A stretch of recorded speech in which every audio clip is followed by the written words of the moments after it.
เนื่องจากตอนนั้นนะผมเกิดอาการอะไรกับเกมนี้ไม่รู้ก็เลยต้องโหลดใหม่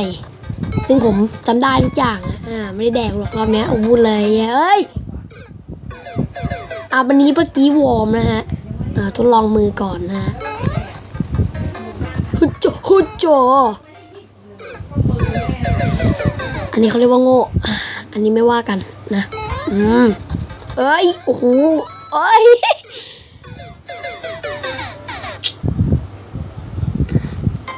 โอ้โหรอบนี้รอดว่ะโทษที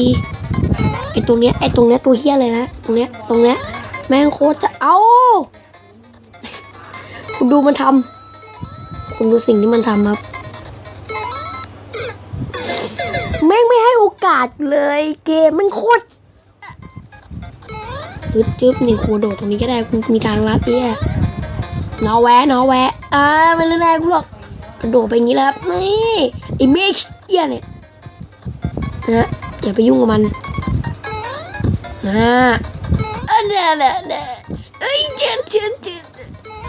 เฮ้ยไม่มาก็ทีละเฮ้ยมีลีลาอะไรวะลีลาชักช้าแล้วแอนชักเร็วไหมเร็วสิโอ้โหไม่มาทีเฮลโลนั่นไงหำ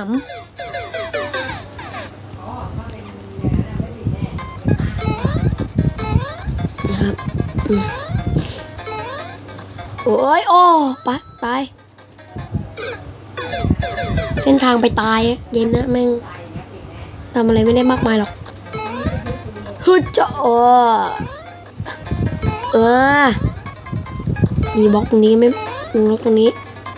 อีเมฆเคียนี่ไม่ต้องมายุ่งครับนะรอบนี้ไม่ได้กินหรอกพูดเลยเฮ้ยตรงนี้จะมีแท่งอะไรเหลืองๆไม่รู้ครับระวังมันระวังมันจำได้มันจะมีอีพยูนปากช่องคอตัวหนึ่งนะมันจะลงมาครับซึ่งเราต้องกระโดดข้ามเสาครับขอปฏิญาณด้วยลูกเสือสำรองจบการแม่งหล่นใส่หัวแตก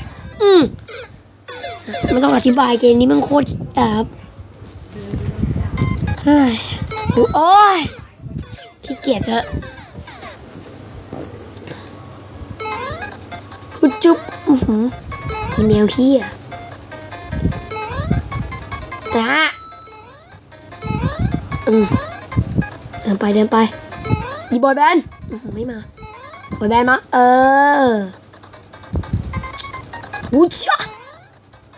บุตรีเฮ้ยไม่มาล่ะอีนั่นยานอวกาศจ้าอุ้ยรอดมาได้อย่างไรผ่านแล้วไม่ได้กินกูหรอกไม่ได้แหละพวกแบบนี้เวลาเรามีประสบการณ์เนี่ยมันจะทำได้ทุกอย่างครับไอ้ตรงนี้มันจำได้ครับถ้าเราเข้าแล้วมันจะถีบเรานะไม่ต้องอ่านครับขี้ไต่ไม่ต้องอ่านจำได้กูจำได้เนี่ยอันที่จำไม่ได้คืออันนี้แหละมันใช่เวลานอนไหมวะในท่อไม่ใช่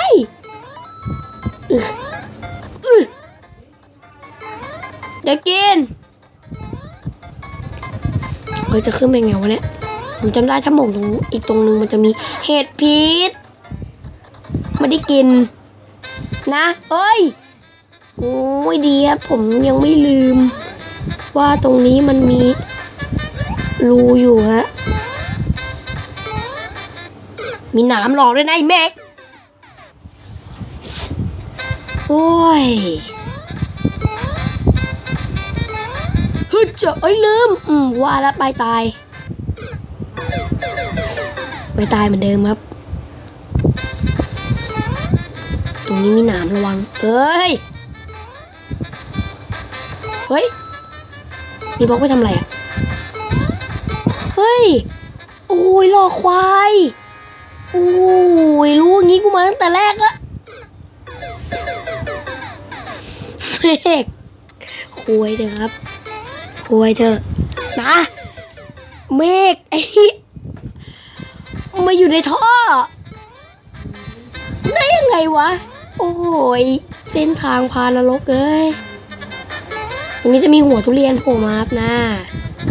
เฮ้ยเอาตรงนี้มีบล็อกก็ไม่บอกเฮ้ยไม่ให้กูเหยียบเลยนะบล็อกแม่งยิงโอ้ยเกมนี้กูจะเชื่อใจอะไรมันได้วะเนี่ยโจอุจาระไอตัวนี้จำได้มันจะมีน้องแมวโผล่มาเอ้ยน้องแมวเฮ้ยโอ้โหพอแล้วมั้งพอแล้วพอแล้วและไอตรงเนี้ยนะฮะไอตรงนี้จุดยากครับมึงมาคนเดียวก็ได้ไม่ต้องเอาเพื่อนมึงมารักสามเศร้าจุ๊บเอ้ยกระโดดตรงนี้นะเป็นจุดโคตรมหาจะยากไกลเลยครับไม่ยากจริงเว้ยตรงเนี้ยเนี่ยมันก็ไปไม่ได้เอ้าไปได้ว่ะไอตรงนี้อยากเก็บนะเก็บแล้วมันจะเรียกว่าอะไรพุ่งปี๊ดปะอ้าวโย่โอ้ยโอ้โหไอแอมไม่ได้กินจ้าโอ้จบแล้วอะไรวะทำไมด่านนี้มันเร็วจริงๆอ้าวอะไรวะแล้วทำยังไงอะเฮ้ยอะไรวะอุ้ยเสาไปอยู่ในโคโยตี้ไปแล้วไปยังไงอะมันต้องเด้งไอหัวกลมๆฟ้าๆนั่นไปแน่ๆเลยครับแล้วมันจะเด้งไปยังไงวะเว้ยคนนี่ฮะไม่ใช่เดอะแมทริกจุ๊บเอ้ยเอาไปโอ้โหเฉียวตูดไปนิดเดียวงามตูดนี่เต็มไปด้วยเหงื่อเลยไปครับเอ้าพอรอดจากหลุมได้กูก็เจอดาวเก๋ไก่เอ้าโอ้เกือบละไปเอาสวรรค์เหรียญขอบคุณครับรู้เจอสวรรค์เหรียญนะฮะอ่านสิอีคือไต่มันนี่โอ้โหเงินรัวๆเลยอะโอ้แม่งเป็นสวรรค์ของกูจริงๆเลยมึงมีไว้ทำอะไรครับไอ้เมฆฆ่ามันก็ไม่ได้นะโอ้ยแล้วจะให้เก็บทำไมวะเอ้าให้เก็บซะสำราญใจเลยครับเอ้าไม่น่าเก็บเลยดาวเก๋ไก่เจ็บแล้วผมจะไปยังไงเอ้าไปอีกแล้วสวรรค์เหรียญโอ้ยไปสวรรค์เหรียญอีไต่ไปสวรรค์เหรียญไปเอาไป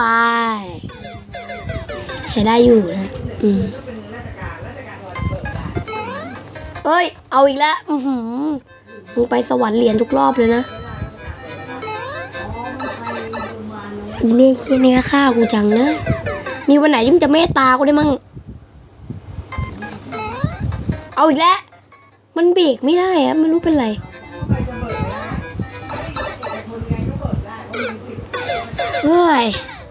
ไอเกมนี้เก็บเหรียญไปทำอะไรครับยังงงอยู่เลย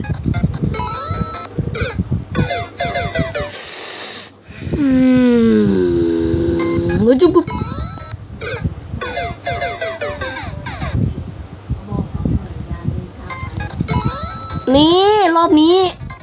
ไปดีแน่มีบล็อกไว้ทำอะไรฮะ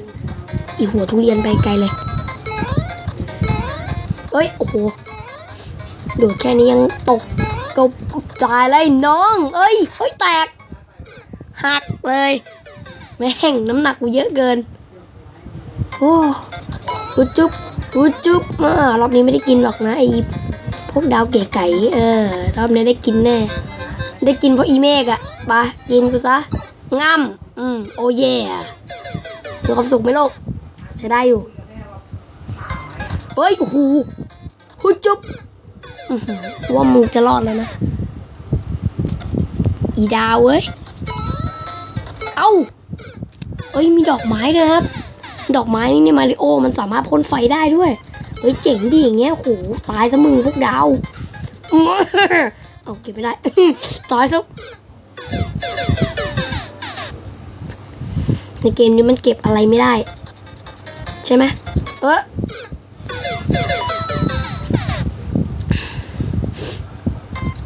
เอาอดเก็บเลยตอนนี้ท้องมันร้องอะผิวข้าว-35แล้วโอ้จุบขึ้นไปแล้วก็กระโดดหนีมันนั่นแหละนั่นคือสิ่งที่ดีที่สุด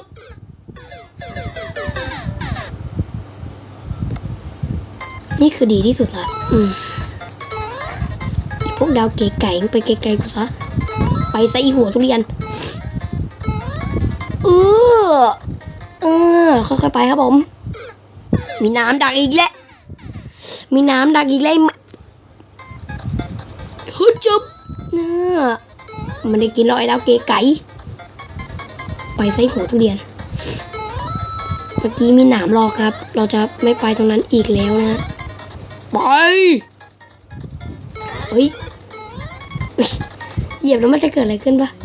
ว่าเกิดแน่ๆนี่ไงสวรรค์เหรียญพ่อมึงเก็บไว้ทำผวกอะไรวะเหรียญเนี่ยไม่ได้ช่วยอะไรกูเลยเอาโทษ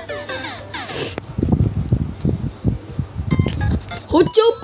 แล้วเก๋ไก่มาสินี่ไปสวรรค์เหรียญอีกแล้ว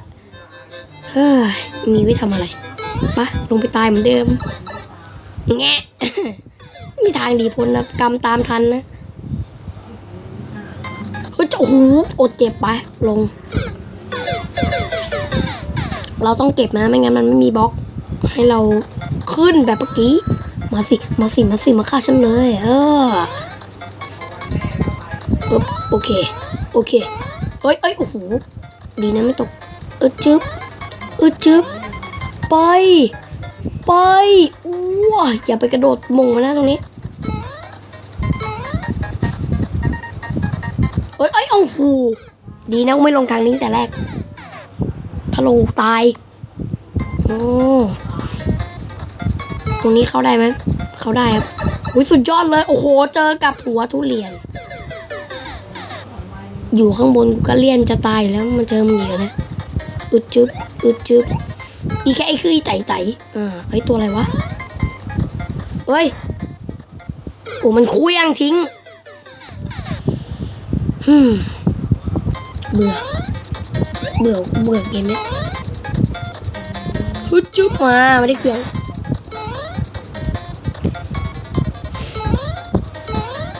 ว่าไงนายเฮ้ยมันกระโดดตามวะโอ้โหมันทำได้โอ้โหมีบล็อกอีกโอ้ยหล่อควายจริงมีบล็อกใช่ไหมตรงนี้มีบล็อกมึงปล่อยลำแสงดิคาดอะไรเนี่ยโอ้โหอีบล็อกเร็วจุ๊บมาทางนี้มันจะไม่มีลงไปใส่สายเหลืองเจอไอตรงนี้มันจะถ้ามันกระโดดตามเราก็ชิปเป่งดิกูว่าแล้วพอเลิกครับโอ้โหพอกันแค่นี้ครับเดี๋ยวติดตามคลิปหน้าแล้วกันไม่ไหวเกมนี้จัดการพัฒนาจ้ะบ๊ายบาย